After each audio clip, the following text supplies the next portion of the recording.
Hello, welcome to the new Dr. Michael Explains the Water presentation.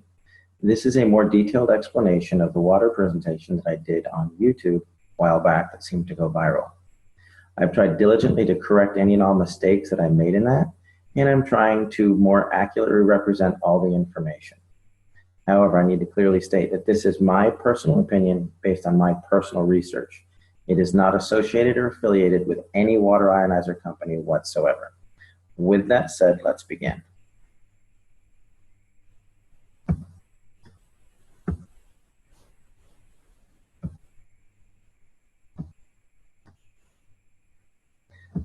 There we go. Excellent. I named this presentation The Magic of Skywater because of what it did for my daughter. Many of you have asked what happened. Basically, my daughter Skylar was born back in May of 2009 with a severe case of gastroschisis. She was literally born inside out. Everything that was supposed to be on the inside was the outside. Stomach, liver, pancreas, spleen, small intestine, large intestine, bladder, and right ovary. She went through a period where the biggest complication was known as acute dehydration syndrome. She spent a year at Scottish Rite. She came home after 2 colostomies and a resection of her bowel. When the dehydration would hit, this would be her mid-afternoon one day, and this was her that evening after she'd been revived at the hospital. Basically, the bowel would shut down, and so I became a hydration expert. I tried every pill, potion, water ionizer you can imagine, and we came through it when someone introduced us to the Enagic ST501. That is Skylar today, and at the time that we tried it, I was actually completely opposed to alkaline ionized water. When it worked, I was a little dumbfounded. So I had to figure out why, and here's what I found. The difference between the healthiest person and the sickest person is broken down into 2 components. Muscles, ligaments, bones, organs, tissues, etc. These all add up to 28% of the patient. The other 72% of everybody is just water. What I found out, not all water is equal. There's distilled water, there's reverse osmosis water. We tried filtered water, alkaline water, we even tried ionized water. We thought we'd found something with alkaline ionized water and it proved to be more dangerous than beneficial. And then there's something that's called electrolyzed reduced water. This was truly a game changer. Here's why. Electrolyzed reduced water, it's not a cure, but it's 72% of the Skylar puzzle. It was not the only thing we did for her. It was the only thing we changed because we were doing everything else. What it is just science. It could realistically save your life. It'll make you healthier, happier, and stronger. But if you don't make healthy choices, your health benefits are not going to be as effective, nor will they last. To put it simply, electrolyzed reduced water gives you the best possible 72% of your body to work with. This facilitates nutrition, detox, health, energy, healing by providing some necessary components. Let me explain. If you think of your body as a saltwater aquarium, you've got healthy organisms, filtration, you've got oxygen. If you don't take care of it, that tank gets dirty. Well, what you have to do with the human body is figure out how to clean your fish tank. The way that your body does that is through a process called cellular respiration. This is the way you basically get oxygen and nutrition into a cell, CO2 and toxins out of a cell. The main component for this is known as the aquaporin, which was discovered in 2005. And essentially, it's the high-speed plumbing system for the cells, and it's the fastest way to get the good stuff in and the bad stuff out. Let me give you a brief course on cellular respiration.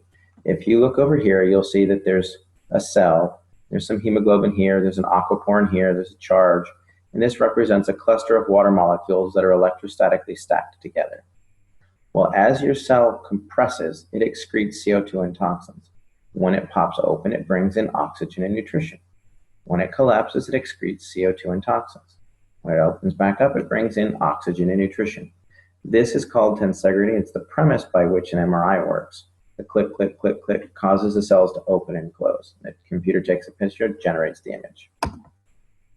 Well, electrolyzed water actually does occur naturally. Everybody say it's an unnatural source. It isn't. It happens when a lightning strike hits a lake or the ocean or something like that, and the charge on the water in that area lasts usually 3 to 4 days. What it does is it disassociates the water molecule. If you look over here, This is a technical term. A lot of people ask me, well, my chemist said it's not possible. That's because your chemist doesn't understand electricity. He's a chemist.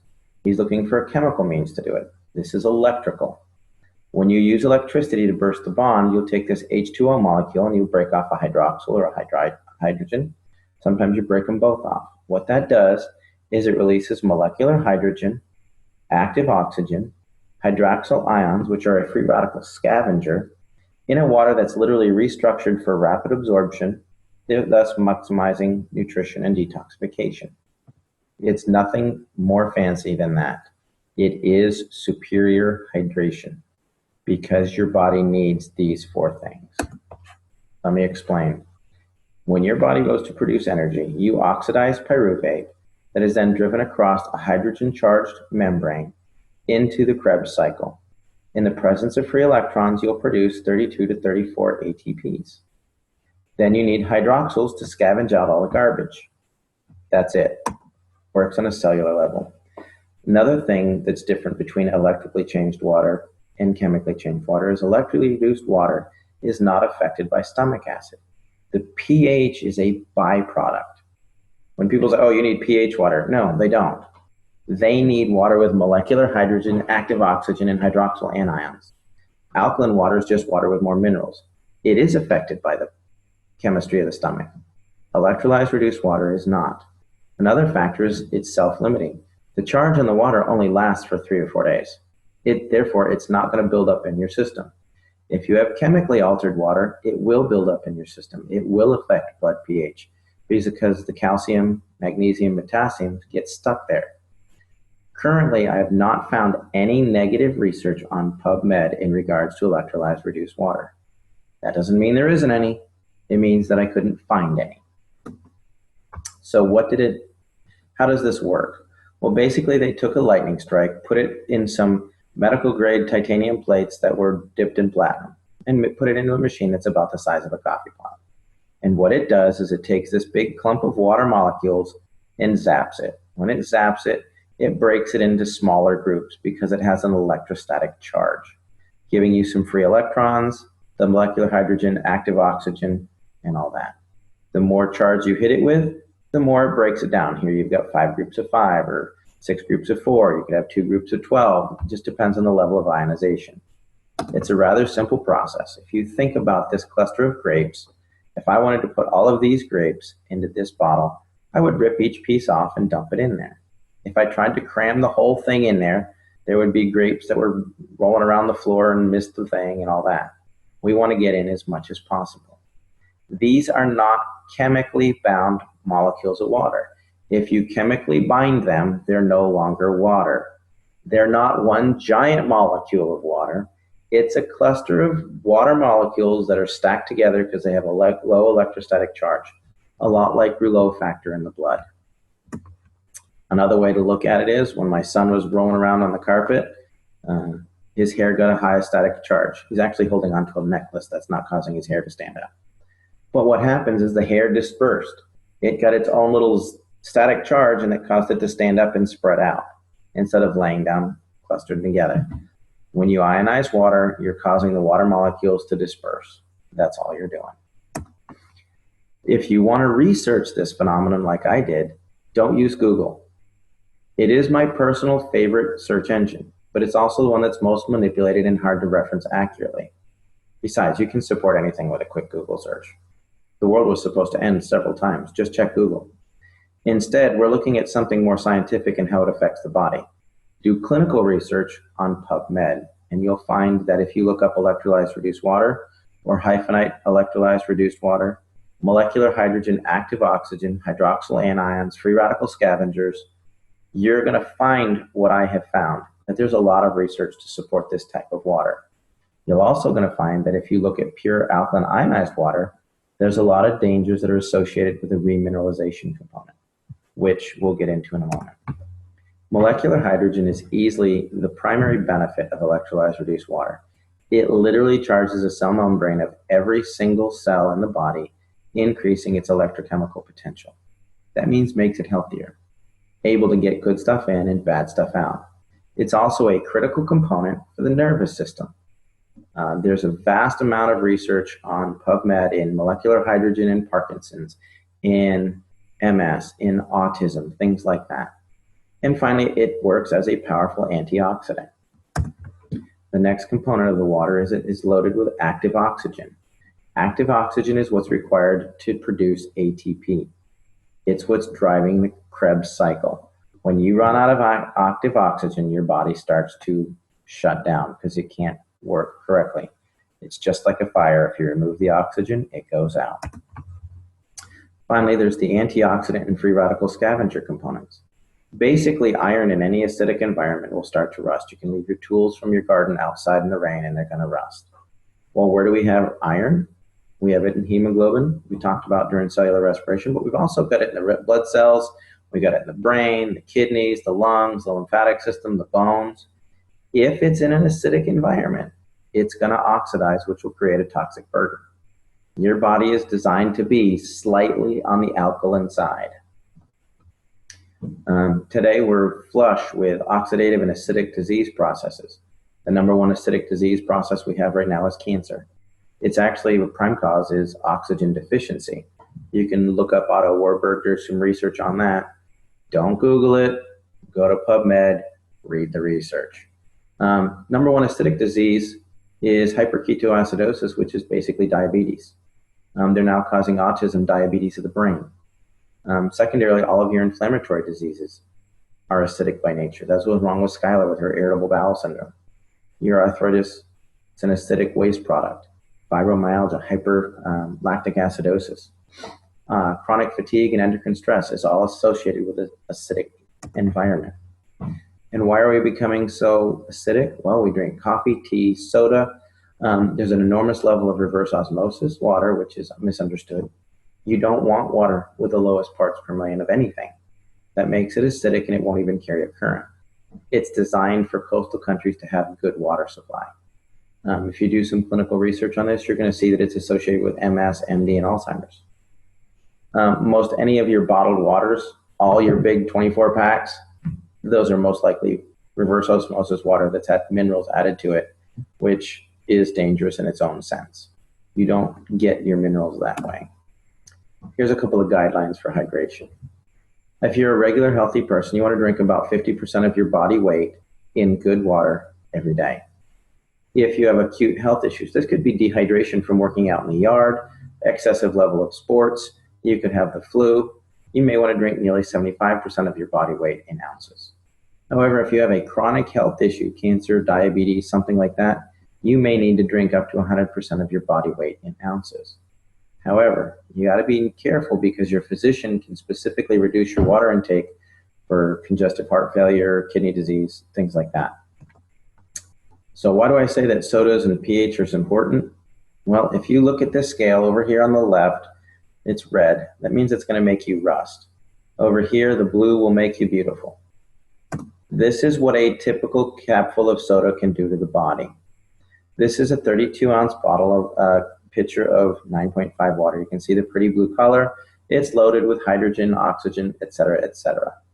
This is about a tablespoon of Sprite. It's high on the acid content. So what I did is I poured this water into this cup and ended up with a cup full of acid. It didn't dilute it at all. I then took this cup and poured it into 32 ounces. Now, mind you, this is a tablespoon of Sprite, and it destroyed 32 ounces or 2 pounds of water. Makes you think differently about going to McDonald's and supersizing it. You're literally acidifying your system. Yes, lemon juice in your water will do this as well. The reason that lemon water affects the body in an alkaline nature is it causes your pancreas to excrete an 8.8 enzyme to neutralize it. Just as a side note. Other things that we do.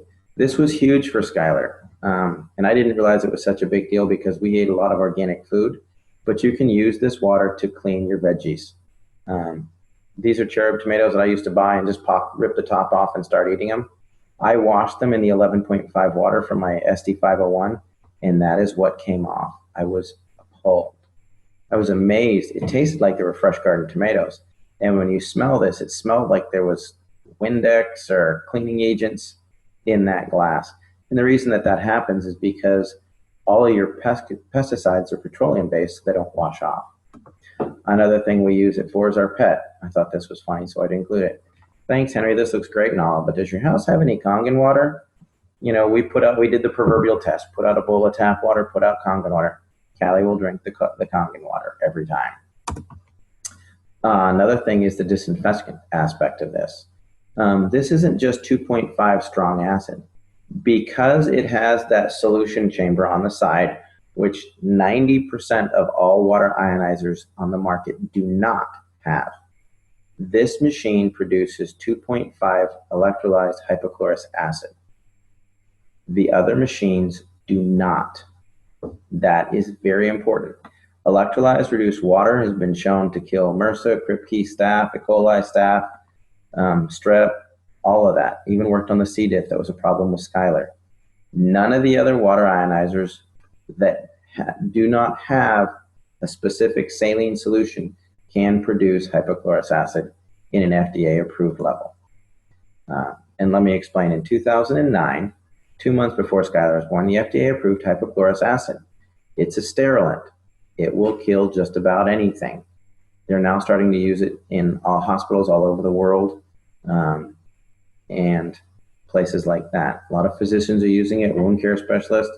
We've been heavily involved in that because of the miracles we've seen with it. However, electrolyzing regular tap water without the addition of a salt solution does not meet the FDA criteria. As a note, the FDA has not evaluated the ST501 either, to the best of my knowledge. What it has done is there's been a third-party evaluation by ATS Labs where they reran the Sterilox system FDA experiments on live cultured bacteria, and they got complete sterilization that was equivalent to the Sterilox system. Basically, hypochlorous acid occurs naturally in the body because it's produced in the immune system. It's actually the biochemical agent that starts the clotting process, making it ideal for initial wound care, and it destroys bacteria and viruses. Recent studies are actually underway to test this using necrotic wound.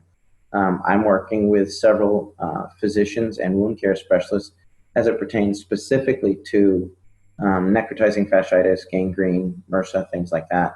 And the results are really promising. We're not the only one doing this. This is a global thing, and the results are really good. Why I look at the SD501 exclusively, or when I compare the competition, because they all want some information. Number one thing is power supply. Does it have enough energy to do it? There's been a lot of song and dance about the SD501 uses a transformer. It does, but it also has a switch mode power supply to regulate that and a condenser. If it doesn't have a transformer, it can't ramp your 110 watts up to 230 and keep it there.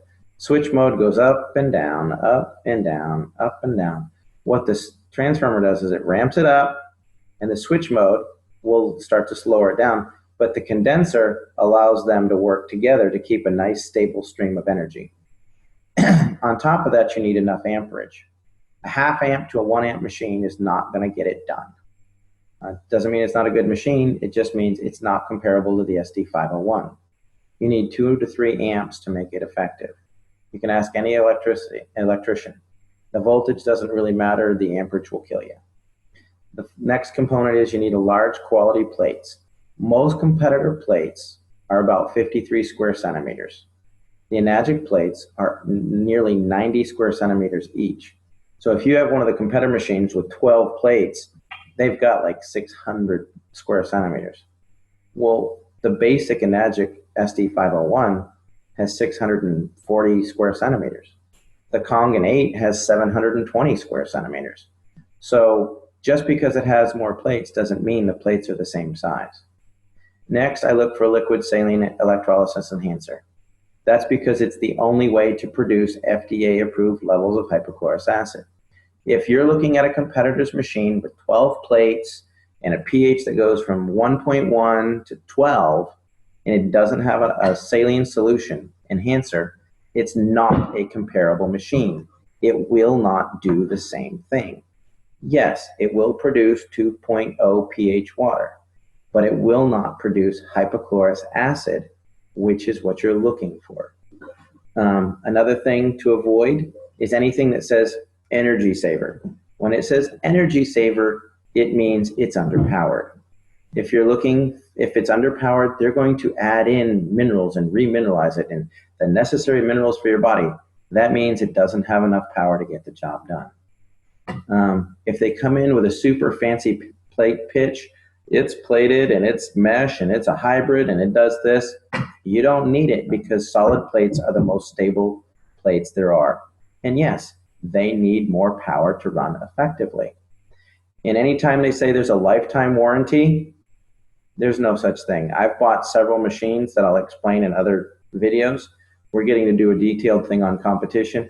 Basically what they'll do is when they start to have problems, they sell off that brand, that machine to a third party and it voids all the warranties. It happened to me twice. The ST501 was about the 9th machine that I used. And I've kept looking because it may not be the best.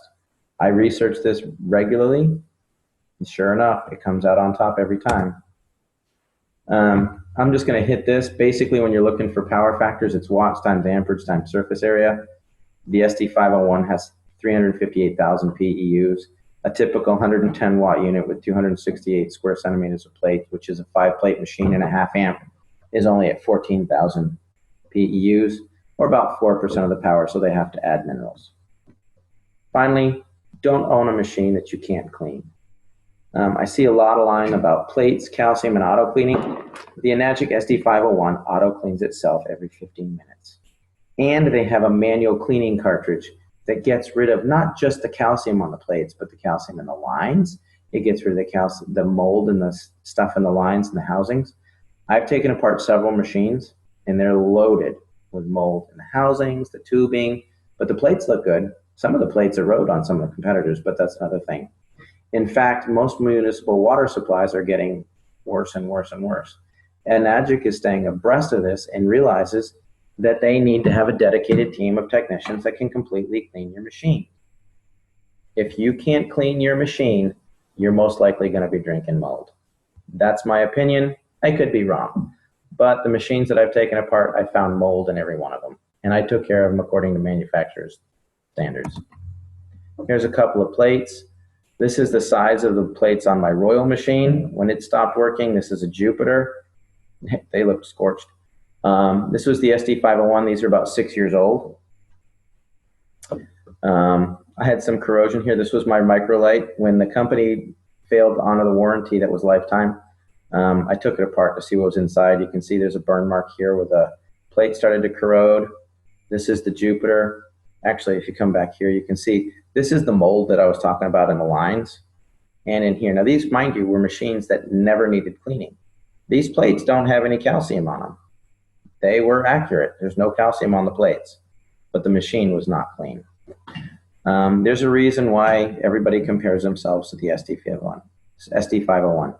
Basically, it is the industry standard. It's superior maintenance and cleaning. The quality of the plates are unsurpassed.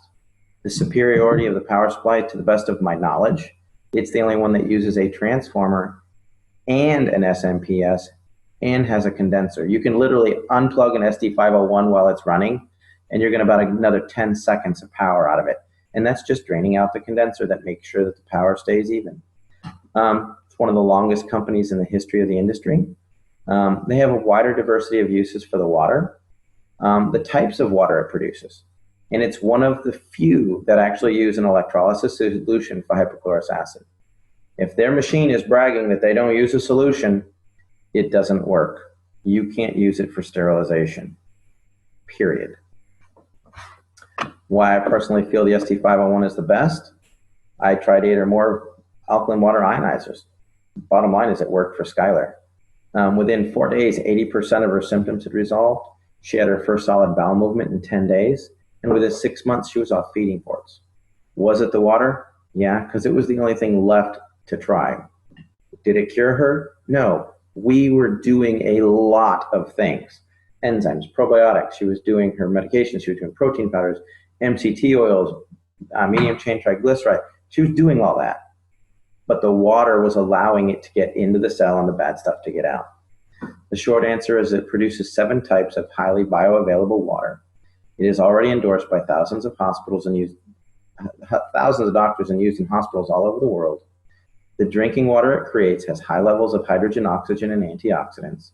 It can also be used for FDA-level disinfecting, cleaning, food prep, and cosmetics. I'm Dr. Michael. If you have a specific question for me, you can email at drmichaelexplains@gmail.com. For more information about electrolyzed reduced water machine that we use for Skylar, please go to skywaterinc.net. Hopefully we'll clarify some stuff, and that should help you people a lot. And if there's anything that I can do, let me know. Look forward to some more meetings that we're going to have coming up, more webinars. We're going to be doing a detailed explanation of Skylar's story. We're going to talk about electrolyzed reduced water and the science behind it in detail. There's a detailed presentation on hypochlorous acid. Everybody's really looking forward to the Dr. Michael Explains the competition and why I say that there really isn't any. By the time you buy some of the competitors, there's some that go, why the SD501 doesn't work, or it's a pyramid scheme or whatever. They honestly have no idea what they're comparing. If you look at their machine and spend $3,200 or $2,500 for it, you have to turn around and spend another $3,000 to $5,000 for a hypochlorous acid machine. Then you have apples to apples. You don't get that when they're trying to pitch you on why you don't want the SD501. Bottom line is, it is the best machine that I have found. The only thing that I think may rival that is the Kangen 8, which has 8 plates. I've used it. It's phenomenal. We recommend it a lot. I look forward to having you getting some feedback on this. Have a great day.